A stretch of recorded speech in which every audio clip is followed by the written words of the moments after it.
इस वीडियो में हम देखने वाले हैं law of gravitation.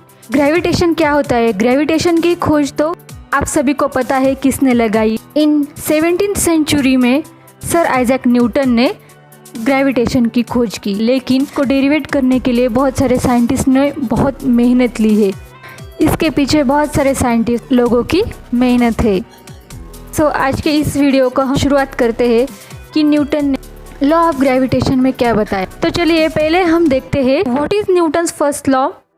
N object at rest will remain at rest or an object in motion will remain in motion in a straight line at its constant speed unless an external force is applied to it and changes its state motion. And Newton's law are also called as a law of inertia. Newton's first law में क्या बताया गया है?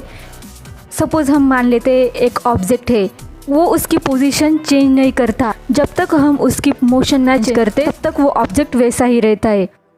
उस पर specific force लगाने से object motion में आता है। इसलिए न्यूटन्स फर्स्ट लॉ में टू बेसिक केसेस है।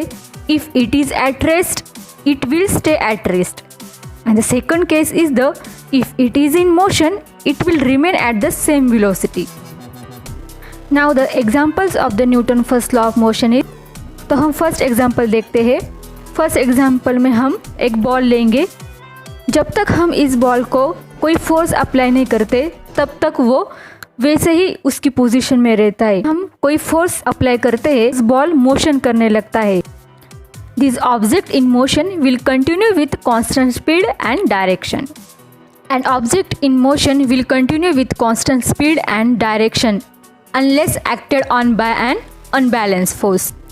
उसे कोई स्टॉप नहीं करता, तब तक वो ऑब्जेक्ट मोशन में ही रहता है। सेकंड एग्जांपल हम देखते हैं। सपोज यहाँ पर एक बड़ा स्टोन रखा हुआ है, अप्रोक्सीमेटली उसका वेट 300 kg होगा। 300 kg का स्टोन तो कोई हिला ही नहीं सकता, क्योंकि उसका मास बहुत ज़्यादा है, इसलिए ज़्यादा फोर्स की ज़रूरत होती है। Objects with a greater mass have a more inertia, it takes more force to change their motion. उसके अपोजिट 30 kg का स्टोन रखते हैं। अब हम उसे आसानी से हिला सकते हैं, क्योंकि उसका मास कम है। उसको हिलाने के लिए हमें फोर्स बहुत ही कम लगेगा। तो इस एग्जांपल में हमें क्या देखा? ज़्यादा मास रहेगा तो ज़्यादा फोर्स लगाने की ज़रूरत पड़ेगी, और कम मास रहेगा तो हमें कम फोर्स लगाने की ज़रूरत पड़ेगी। Suppose we can take this object. An object at rest will remain at rest unless acted on by an unbalance force. An object in motion will continue with constant speed and direction unless acted on by an unbalanced force. तो यहाँ पे हमें क्या पता चलता है? Forces are balanced. Suppose there are two cases, object at rest and object in motion. जब object at rest रहता है तभी वेलोसिटी 0 मीटर पर सेकेंड रहती है और एक्सेलरेशन भी 0 मीटर पर सेकेंड स्क्वायर रहता है। And object at rest it's stay at rest. Rest position का ऑब्जेक्ट रेस्ट पोजीशन में ही रहता है।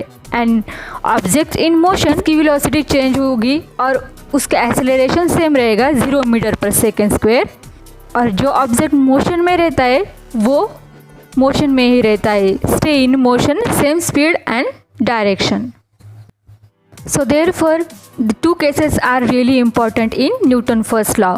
First is the amount of inertia an object has that depends on its mass, and the second is the more mass an object has the greater its inertia and the more force it takes to change its state of motion.